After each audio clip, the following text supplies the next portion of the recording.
परीक्षा की तैयारी कैसे करें। प्रिय विद्यार्थियों, हमें परीक्षा की तैयारी पूरे मनोयोग के साथ करना है। हम इसके बारे में आपको कुछ टिप्स बता रहे हैं। वो टिप्स आपको याद रखना है। क्यों याद रखना है? क्योंकि उनके माध्यम से आप एक सुनिश्चित परीक्षा दे पाएंगे और वह परीक्षा आपको सफल बनाएगी। आज हम पहले भाग में बात कर रहे हैं। सबसे पहले जब आपको प्रश्न पत्र मिलता है तो क्या करना है, उससे पूर्व आपको एक तैयारी और करना है कि जब आप परीक्षा देने के लिए जा रहे हैं, आप घर से निकलने के पहले बढ़िया नहा धो के तैयार हो जाएं, शुद्ध वस्त्र पहने, साफ स्वच्छ वस्त्र पहने, जूते मोजे, और यदि हम मंदिर जाते हैं तो तिलक आदि लगाने, जो भी आपको अच्छा लगता है, अपने अपने ईश्वर को ध्यान में करते हुए हम उसको करें। फिर हम चेक करें अपना प्रवेश पत्र, पेन, हमें जो भी लेके जाना है हम देख लें हमारे पेन की रिफिल कंप्लीट है कि नहीं है। ऐसा ना हो कि पेन ना चल रहा हो, किसी और से मांगना पड़े। तो हम ये सारी चीजें बहुत अच्छे से तैयार कर लें।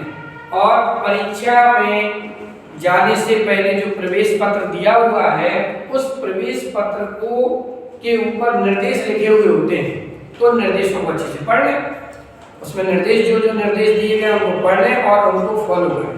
जो निर्देश बताए गए हैं उन्हीं निर्देशों को आपको पालन करना है। अलग से कोई भी अपने मन से काम नहीं करना। ठीक है, अब आप परीक्षा हॉल में पहुंच गए। हमारे जो गुरुजन, शिक्षक, पर्यवेक्षक जो परीक्षा के उसमें लगे। सबसे पहले जैसे ही आप प्रवेश करेंगे उस विद्यालय में जहाँ आपका केंद्र है, उस केंद्र में जाते ही साथ बाहर बोर्ड के ऊपर आपके कक्ष क्रमांक की सूची चिपकी होगी कि इतने रोल नंबर से लेकर के इतने तक इस कक्ष में बैठना है। आप वहां बैठ गए, आपने चेक कर लिया कि हमारा जो रोल नंबर है इस कक्ष क्रमांक में है। आपने जाकर के अपना रोल नंबर चेक किया और रोल नंबर चेक करने के बाद सबसे पहला काम ये करना है, आपको आजू बाजू में चेक कर लेना है कि आपकी बेंच के नीचे, टेबल के नीचे, आजू बाजू में कहीं कोई चिंदी, कोई पर्ची, कोई नकल का टुकड़ा आदि तो नहीं डला है, या इसके ऊपर कुछ लिखा तो नहीं। यदि ऐसा कुछ है तो आपके कक्ष में जो पर्यवेक्षक है उनको आप बता दें इस तरह यहाँ ऐसी स्थिति है और आप इसको ठीक करा दीजिए। पर्चियाँ इसको आप ले जाइए, जिससे कि आप एक बहुत बड़ी समस्या से बच जाए। फिर आप अपने स्थान पे बैठ जाएं, समय से पहले आ जाएं, जितना समय उन्होंने दिया उसी समय पर, नियत समय पर पहुंच जाएं। और इसके बाद फिर आपको प्रश्न पत्र जब दिया जाएगा, प्रश्न पत्र को आपको पूरा पढ़ना है, अधूरा नहीं पढ़ना है। ऊपर से लेके नीचे तक जितने भी प्रश्न हैं सभी प्रश्नों को खोल करके देखें और पूरा प्रश्न पत्र एक बार पढ़ लें। यदि हमने पूरा प्रश्न पत्र अच्छे से पढ़ लिया तो हमें बहुत सारे उत्तर हमारे मस्तिष्क में आ जाएंगे।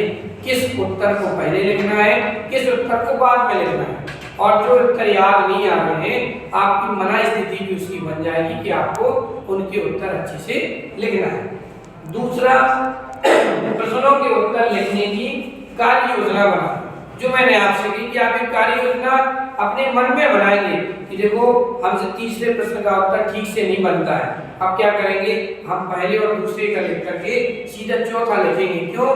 क्योंकि तीसरा उत्तर अभी मुझे याद नहीं आ रहा। तो अब क्या करना, तीसरे के लिए हमने स्थान छोड़ दिया। क्यों छोड़ दिया?